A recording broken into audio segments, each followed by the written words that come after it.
this quantity J, which is the integral of rho squared over the area. And it's going to turn out for a circular shaft with an outer radius of R equal to C, it's going to be pi over 2, that outer radius to the 4th power, okay? Then we'll talk about, since shafts are almost, well, very, very often used to transmit power from some sort of engine or power plant to a prime mover, like the wheels of your car. We'll talk about this, and this is basically just that the power, the power is equal to the torque times the angular speed. So all that's going to happen here is you're not going to be given the torque, you're going to be given the power and the operating speed. You know, it's a 2 horsepower engine at 33 RPM. What's the stress in the shaft? Well, you're going to use this relationship to calculate the torque that's applied to the shaft and then put that into the stress equation to figure out the stress, okay? And we'll also talk about angle of twist. So this is going to be analogous to PL over AE. The angle of twist is going to be TL over JG. Kind of looks like PL over AE, but it's not. Torque is the analog to force for torsion. Length is length. J is this geometric parameter. It's kind of like the cross-sectional area. And since torsion is a shearing problem, instead of Young's modulus, we have the material property, the shear modulus, okay? And now that we can understand how much the shafts twist, we will be able to solve statically indeterminate problems almost identical to what we did in the chapter 4, but instead of axial, these are going to be torsional ones, okay? All right. Okay, so that's what we're going to do, all right? And you're going to have to know, you know, this equation, and this equation are things that you're going to have to commit to memory because they really, and this one as well. These are concepts, I'm going to say, and this one is just sort of rote memorization, right? But these three here that are starred are conceptual things, and especially the ones with 2 stars, okay? All right. Okay, so that's what we're going to do, right? And let's get started here. All right, so this is our idealized deformation from torsion. This is not exactly what happens, but this is the way we think of this happening. And I used to have a really good model for this, and I was looking for it before class, and I cannot find it. I don't know where it is. No idea where I put it. But anyway, so we'll have to suffice with this picture here. So you have to imagine we take this a circular shaft and then put little grid lines on it, as shown here in A, before deformation. All right? Now, when you apply a torque onto the ends, okay, so the internal torque throughout the entire length of this specimen is T. We assume it deforms in the manner shown here. And so what we assume is all the points on a circular plane, they stay in that plane. They don't move out like in the axial direction. That phenomenon is what we would call warp, okay? So there's no motion out of the plane. The material points stay in the plane, and they stay circular, and they just simply rotate. So you have to think of this shaft as deforming as a sequence of discs, circular discs that just rotate. And obviously, as we move down the shaft, this rotation angle here, phi, is the angle of twist of the front face relative to the back face. Okay? But the cross sections remain circular and they just rotate. There's no motion out of the plane and the circles remain circles. Okay? There's no Poisson effect. The circles don't contract and so on. Okay? In reality, you do get a little warp, a little motion out of the plane.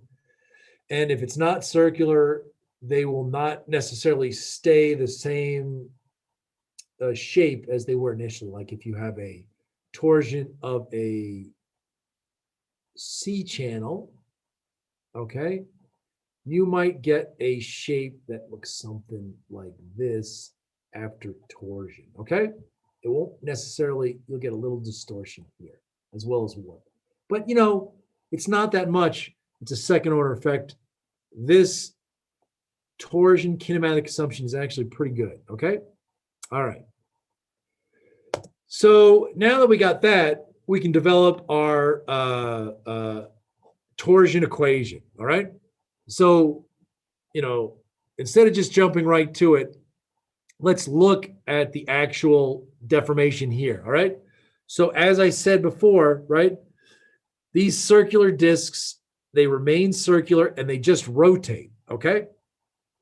So if we take a little section here and sort of expand it on the right, so we have like a differential thickness here, dx, right? This is going down the axis of the cylindrical shaft, right? This front face has rotated slightly relative to the back face, okay? And that's what's shown here, all right? Now, that's the d phi, right? That's how much this front face has rotated relative to the back face, d phi, okay? All right, now if we look at that kinematically at a little differential element on the top, and also not on the top, but somewhere in between, if you look at this shape, it is a shearing type of distortion, okay? That's not a very good drawing, but it's sheared where this is the shear angle gamma, right? Gamma max. And the gamma, the shear strain gamma increases as we go out radially.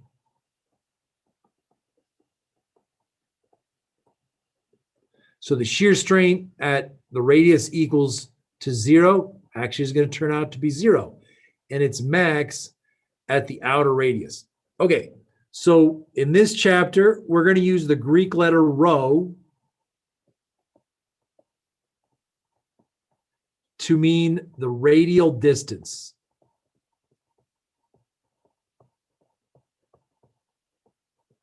All right. And they use C to denote the outer radius. Okay?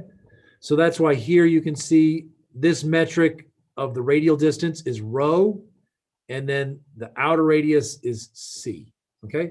So we can write the shear stress tau as a function of the radius, where we are radially, and it is going to be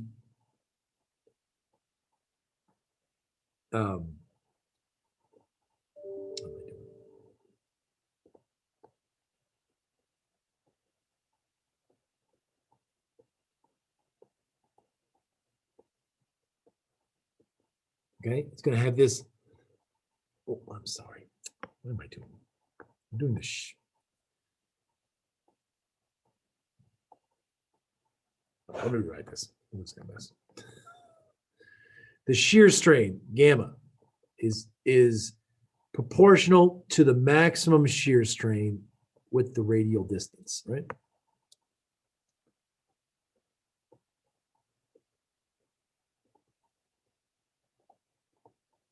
All right.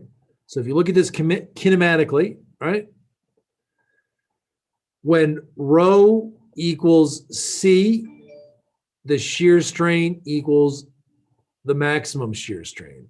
When rho equals 0, the shear strain goes to 0. Okay, so it just varies linearly from 0 to some maximum value. That's all we're saying here. Okay, but it's not an assumption. I mean, it comes out directly from our assumed deformation. Okay. Oh yeah, here it is, right there. Look at it. All right. So here's what I just kind of showed. So here we're looking at actually like this plane here. Okay, so if we look at that one, here we go. So we have the shearing angle here, gamma. This is our direction X going down the length of the shaft.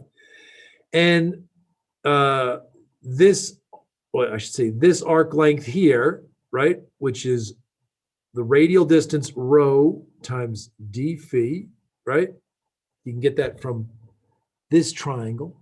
If we look at this triangle here, okay, if I take that triangle and I blow it up here, right? This is rho, and this angle here is d phi.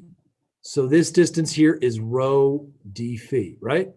But that is the same distance that we see here. It's the same distance, okay? So that allows me to get that the shear angle is going to be, well, let's do it this way. The tan of that shear angle is rho d phi over dx. And, if it's small angles, which is very much the case, the tan of gamma is pretty close to gamma. And so that's going to give us that the shear strain is radial distance d phi dx. So how much the angle of twist changes with respect to x. Okay, so if you get more twisting, then obviously the shear strains increase, right?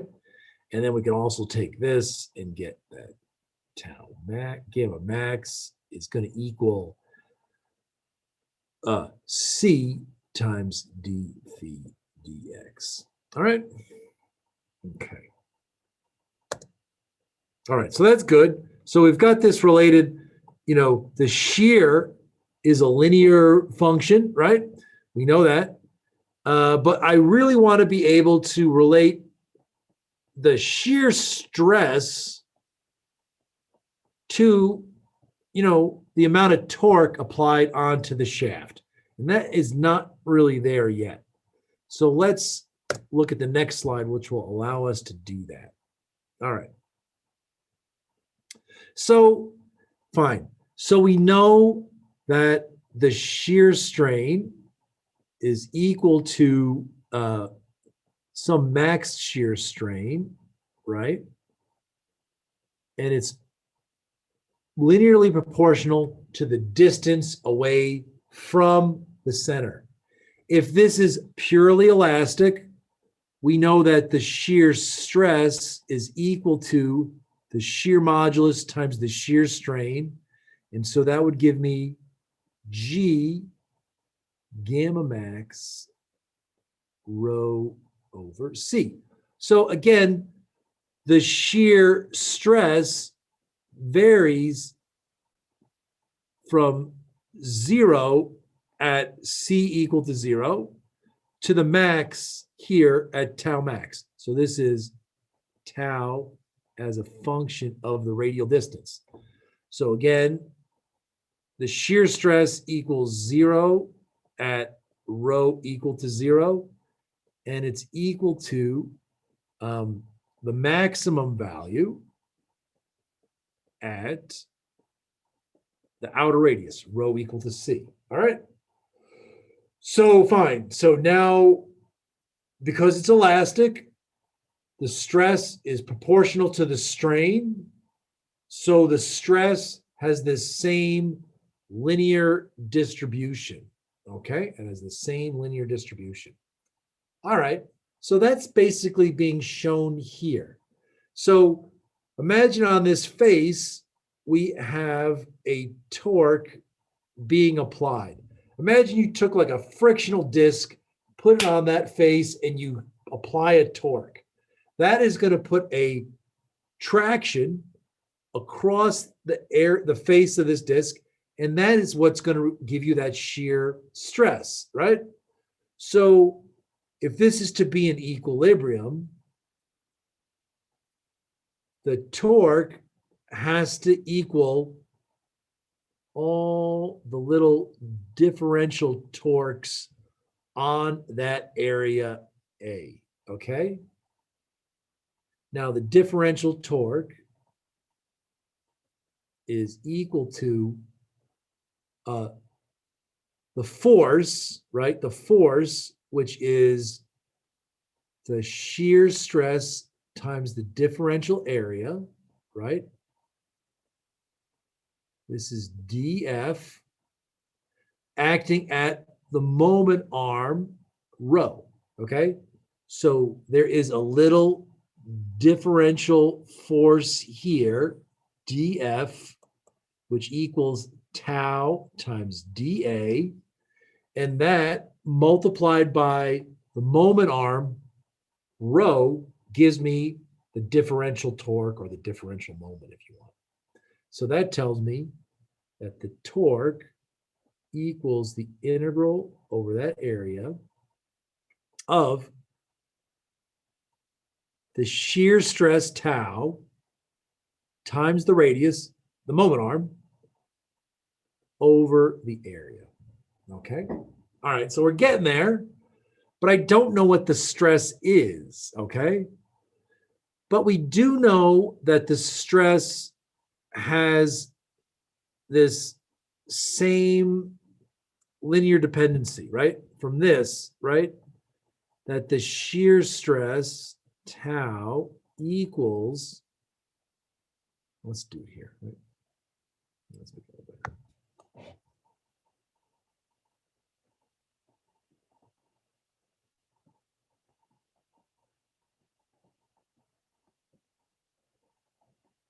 Right? So it's got that same linear distribution, right? So the shear stress is equal to the maximum shear stress times rho over C, right? At rho equal to 0, it vanishes. At rho equal to C, it gives you the maximum value. So we can take this and put it into here, and that is going to give me the following. Integral over the area of tau max, the maximum shear stress, right? Times rho over C times rho. So I get a rho squared over C dA. Okay. Now, the maximum shear stress is obviously a constant, as is the outer radius. So those can come out of the integral. And that'll give me the following. Okay, maybe if I can do this correctly. Tau max over C integral over the area of rho squared dA. Okay. So this term here is only based on the geometry. So we can actually do that integral. I will not do it now because it depends upon, the shape of the cross section. But this is what we call J. We use the letter J, and in practice, most engineers just call it J. All right. It is technically called the second polar area moment. But that is such a pain in the neck to say. Most people do not call it that. If you call it that, most practicing engineers probably do not know what that is.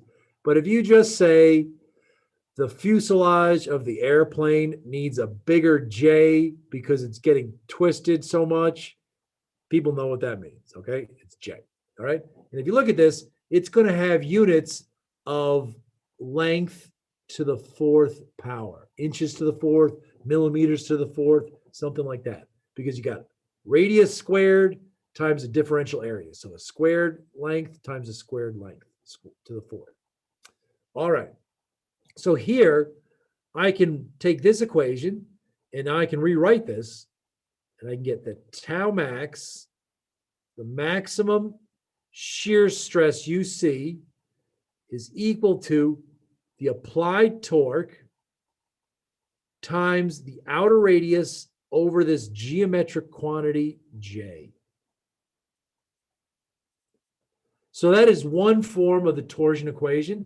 This will tell you now, if I know the applied torque and I can calculate this geometric factor J, which is just like calculating the area, it's pretty straightforward, and I know the outer radius, I can calculate the maximum shear stress that happens at this outer radius. Now, not only that, now that I know T max, I can basically take that and pop it, or say tau max, put it back into here, and that will give me, I'm running out of room, but that's going to give me that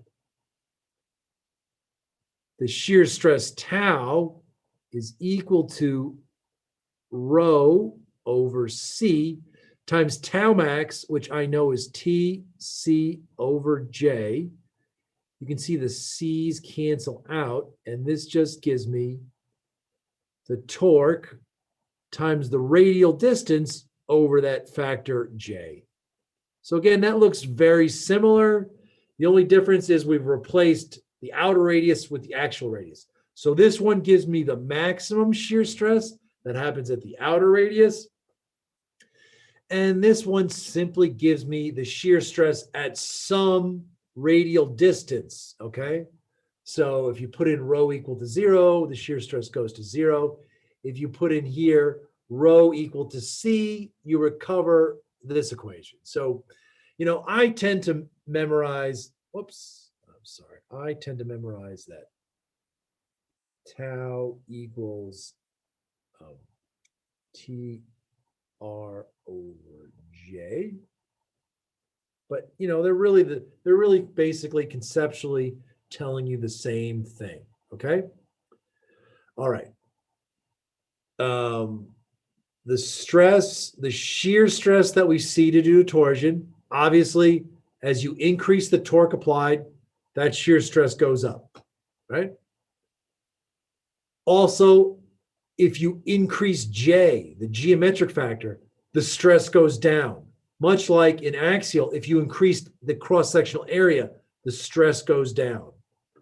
But we also have, which is different than the axial problem, is this radial dependency. So as we go out radially, the shear stress due to torsion increases as well.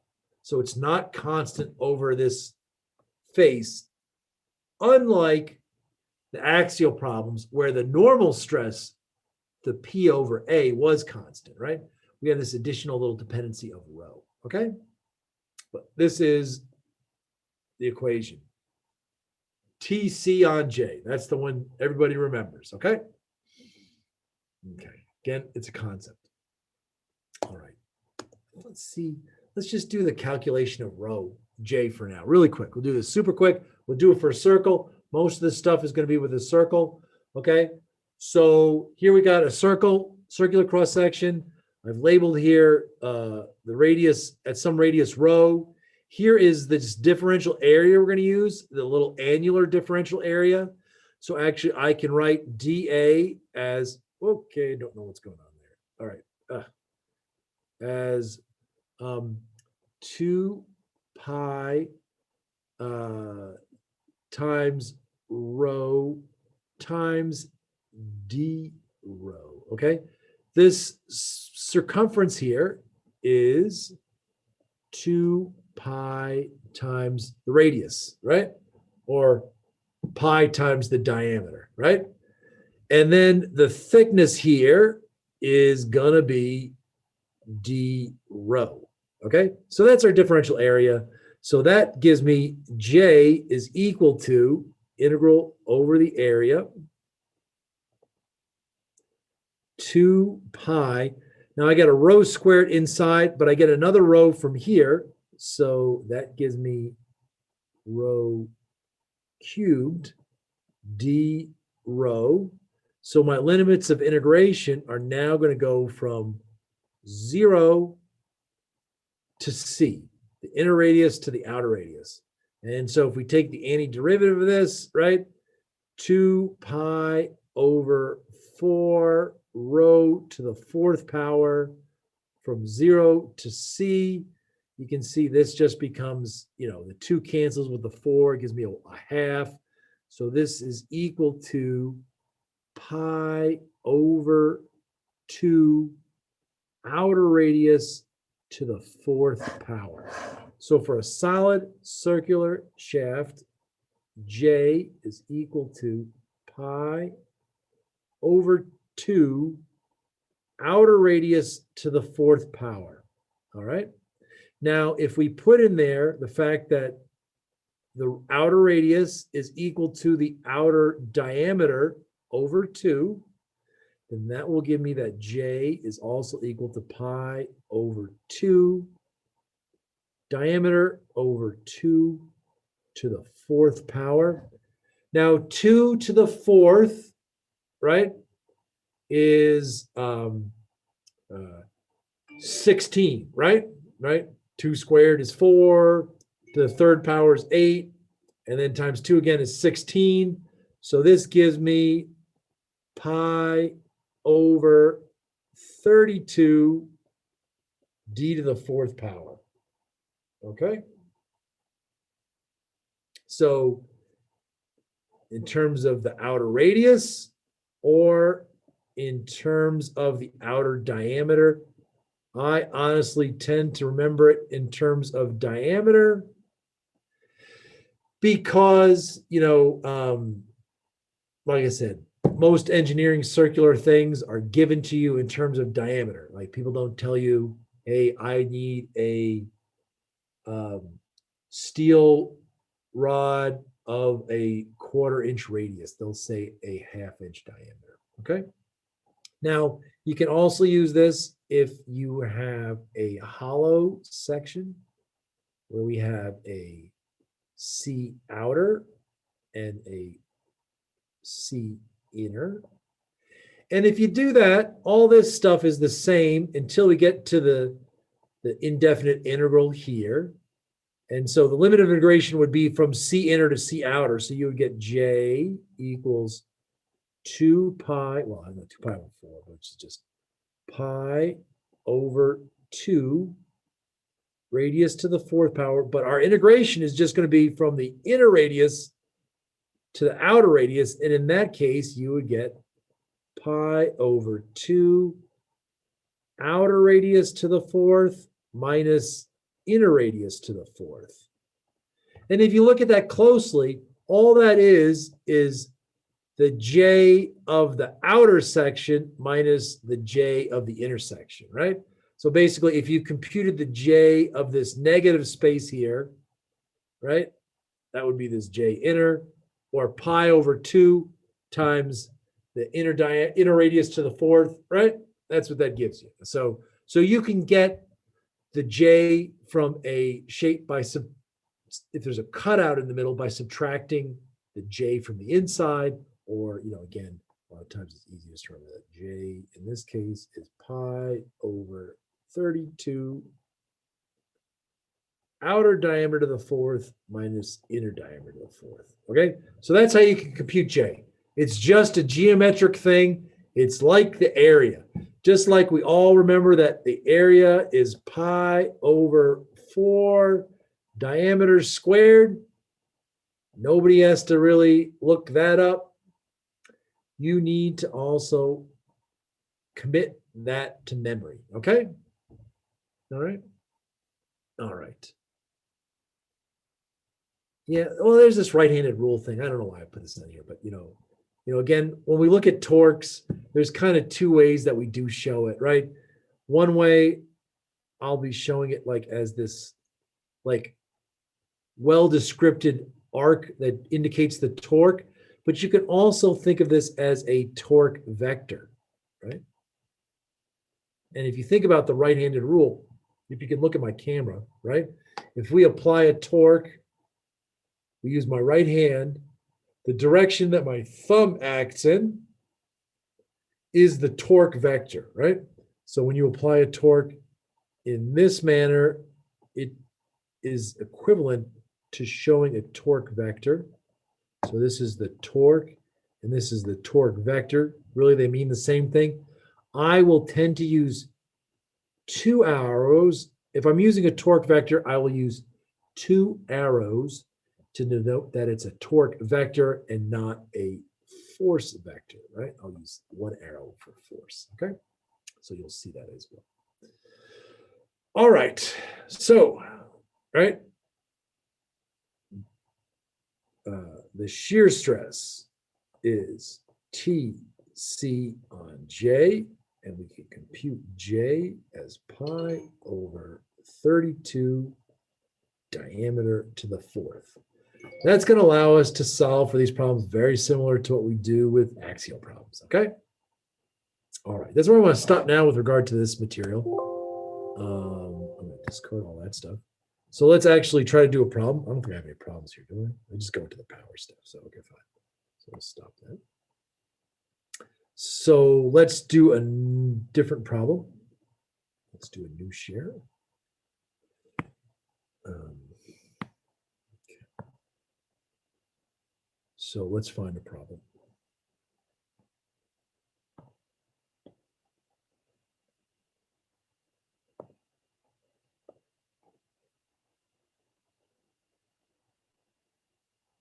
All right.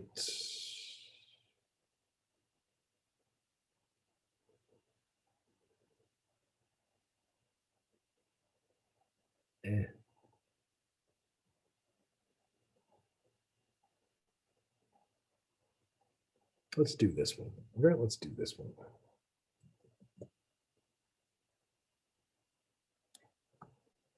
So this is problem 5.3 in the textbook.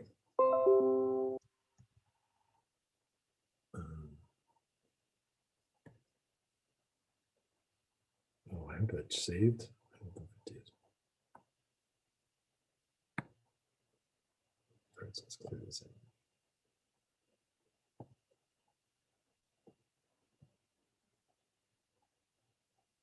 Okay, it did. Cool. All right, so problem 5.3.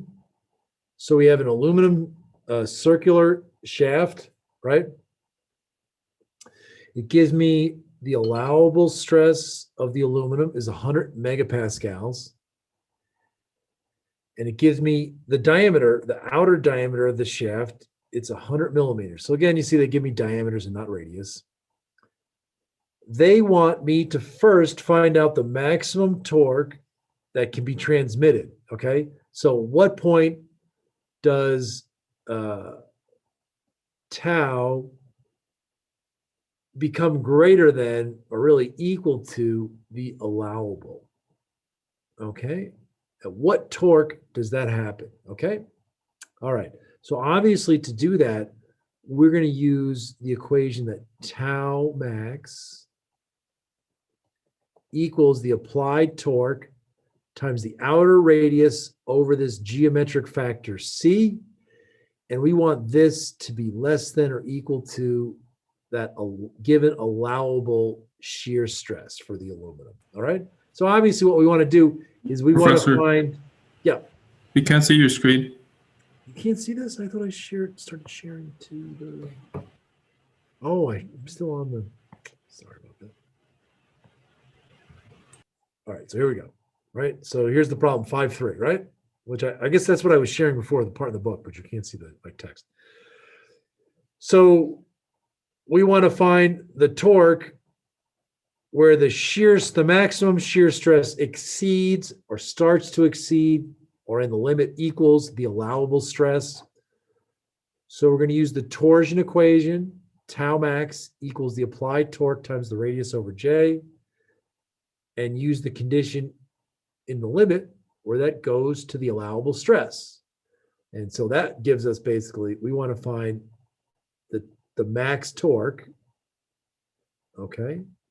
That's going to equal J times this allowable shear stress over C, right? Just rearranging that stuff, right? Okay. Well, let's calculate J, right? J we know is pi over 32 diameter to the fourth. The diameter is 100 millimeters, so that's 0.1 millimeters. I'm sorry, 1.1 meters. All right. So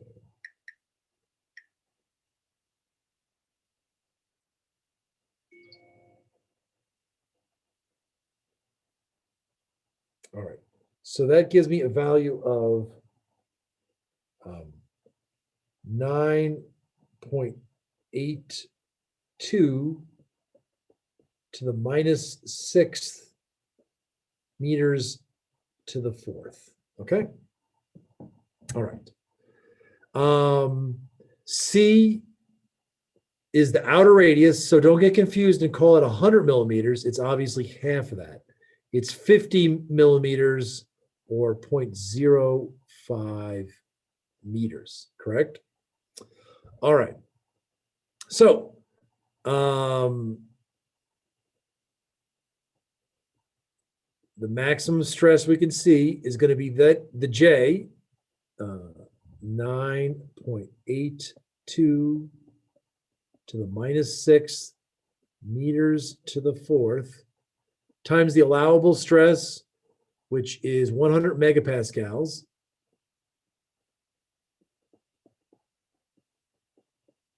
All right. Over C, which is 0.05 meters. Okay. So at the end of the day, what do we have? I've got a Pascal, which is a Newton per meter squared.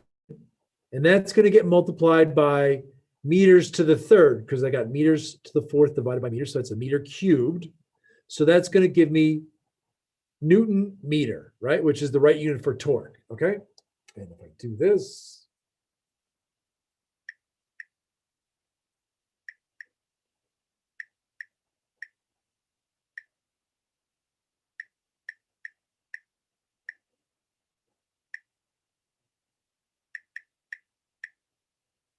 I get 19.2 kilonewton meters.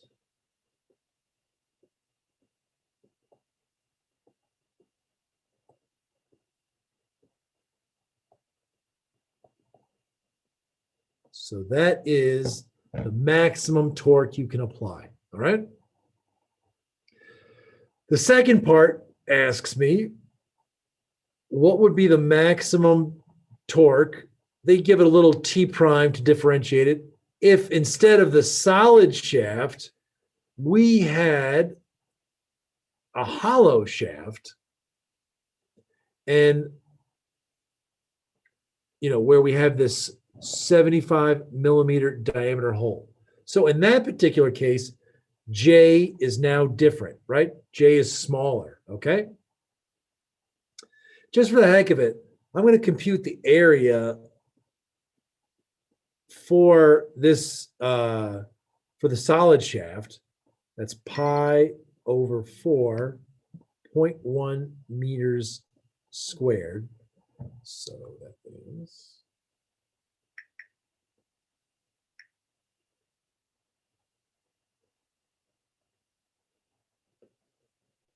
7.85 to the minus third meters squared. And you'll see why in a second, but I know it doesn't ask for that, but I'm just going to keep that for now, okay? All right, so now we're going to do the same thing, but for the second case, now where we have a hollow shaft, right? Where the outer diameter is the 100 millimeters and the inner diameter is 75 millimeters. Okay. So in this particular case, everything goes the same. C is still 0.05 meters, but J is a new J. It's the J of the outer, right?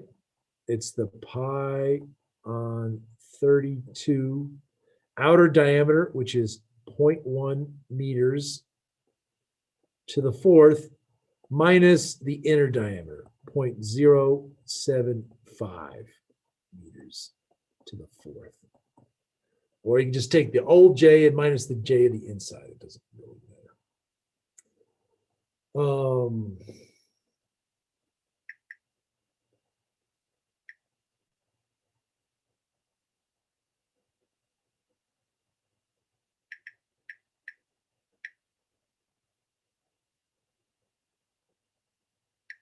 All right, so I get from this a J of 6.71 to the minus 6 meters to the fourth. Okay, so obviously the J has been reduced. The J is reduced by about 30%, right? So J is basically 30% less. Okay, all right, fine. Okay, so let's put that back into this same equation, right? It's the same thing we got here, but a different J. So in this particular case, right, I guess I should, to be consistent with the problem's notation, I probably should put a little prime on here. So now our T prime, our maximum torque, is going to equal 6.71 to the minus 6 meters to the fourth. Everything else is the same. So since the J dropped by 30%, obviously the torque is going to drop by 30%.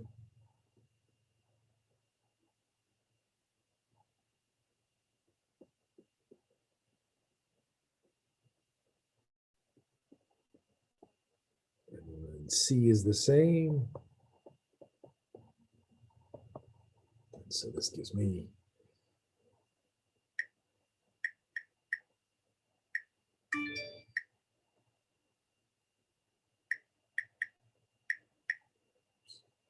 what am I doing?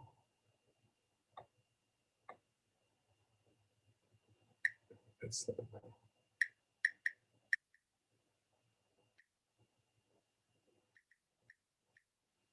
so now I get 13.4 kilonewton meters, right? So if we do that exactly, if we want to figure out the exact change, right?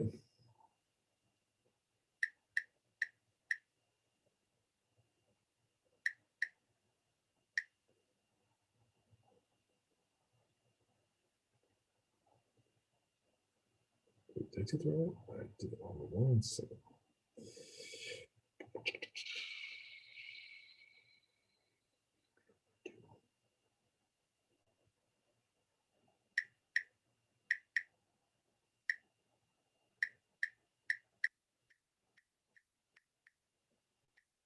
So yeah, that's basically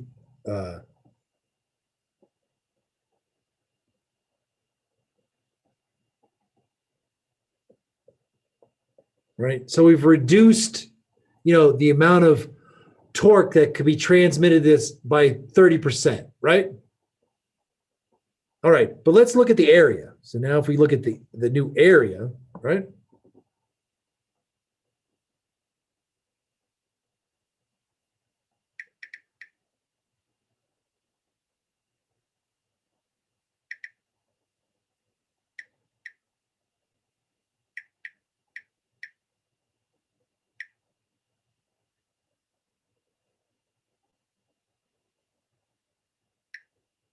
The area is 3.43 to the minus third meters squared. Okay, so now if we compare that area to the area, the initial area,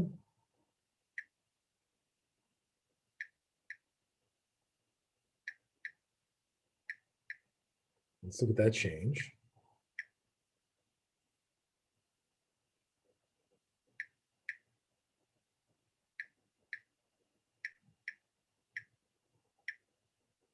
That is a 56.3% area reduction.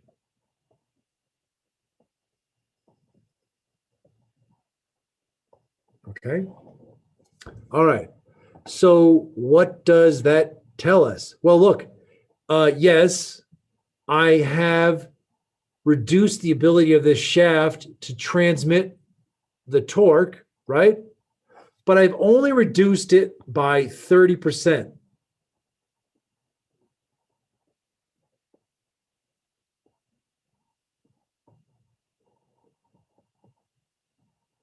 I've had a much bigger decrease in the area.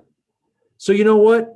If we're worried about weight, the weight is going to be the density of the material times the area times the length, right? So obviously we're going to use the same material in both cases.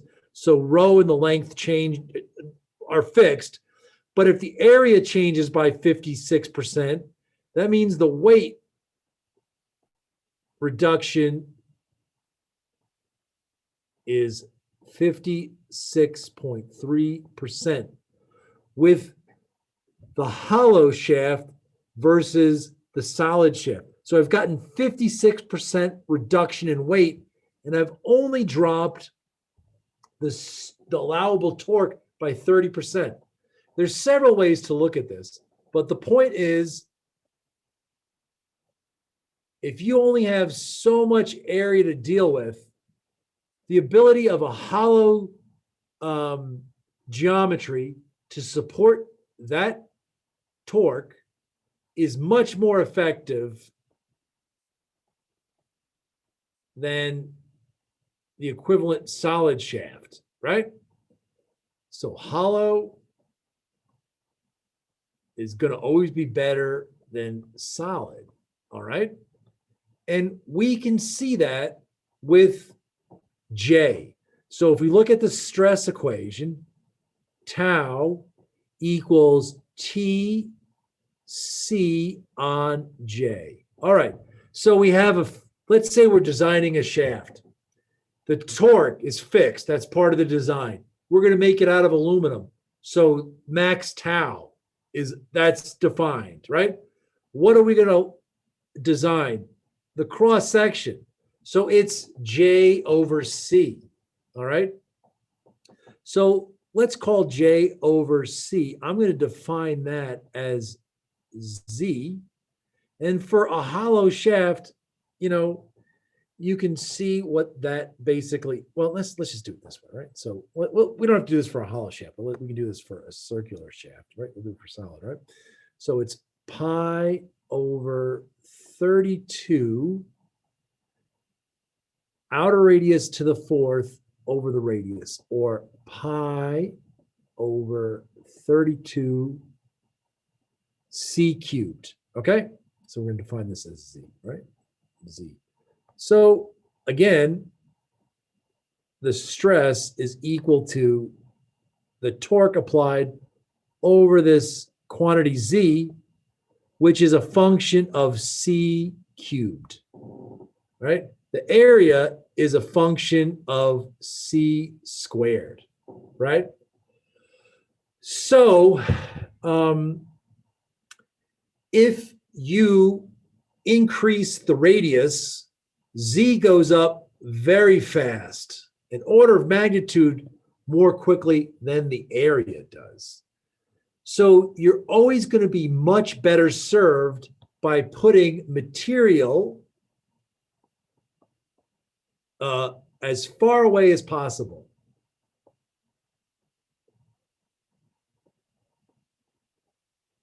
as far away from the center, I should say.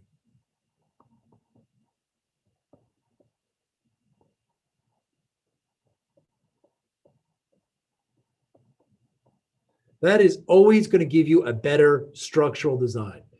When given the choice, you want to put more material out farther. So if you look at the cross section of a bicycle tube, that's why the bicycle tubes are not solid. They're hollow, and they try to make them as thin wall as possible. So you want to have very large outer diameter thin wall tubes. That is still going to be better than a smaller diameter thick wall tube. This is going to be better than that, even for the same area. It's going to take a higher load. That's why airplane fuselage, right? The outer skin is very thin, and they do stiffen it up a little bit with some stringer cross sections there. But again, they're trying to put all the material out as far away from the radius as follows. So if you're worried about weight savings and you're dealing with torsion, do not make it solid. Make it hollow. It will always be better. For normal force, where the normal stress is the force over the area, it really doesn't matter, right? It's just dependent upon the area. So as you increase the area, you decrease the stress. So the amount of savings weight-wise, it doesn't matter whether the material's out farther. There's no radial dependence, right? It's just dependent on the area. But for torsional problems, it's much more optimal to put material as far away as possible. This is always going to be a strategy for designing a structure. Put material as far away as possible. Now, obviously, two things will limit that. Practically, the outer radius has to be less than some design value, right? You can't necessarily make a 20, an 80-foot diameter airplane, right? The aerodynamics of it do not permit that, right? Or if you have to make a torque transmission shaft, that has to fit within your car. So maybe making that solid doesn't make sense. All right. Okay. The other limiting factor is if you want to keep the area the same and you increase the outer diameter, this thickness will decrease. And if the thickness gets so thin, then other phenomena will limit the design, like buckling. So we haven't talked about buckling, but we will later on. But you could have this very thin wall, large diameter tube that's able to support large torsion. But if you drop a wrench on it, you're going to ding it and possibly compromise the whole structure. And that's because locally, that localized buckling is based just on the thickness, okay? But always, you want to put material as far away from the center as possible. And this will actually be a similar mantra for bending, okay? So there you go. All right, any questions on that? All right, again, here's the basic mechanics of solving the problem for an exam, but these are concepts, right? Concepts. So to do the real engineering, to be a useful engineer, don't just memorize the steps for solving one or two different problems, but you really want to internalize what this torsional stress equation means, what that concept means, okay? All right. Any questions before I stop sharing? All right. Well, that is the end. Have a good weekend.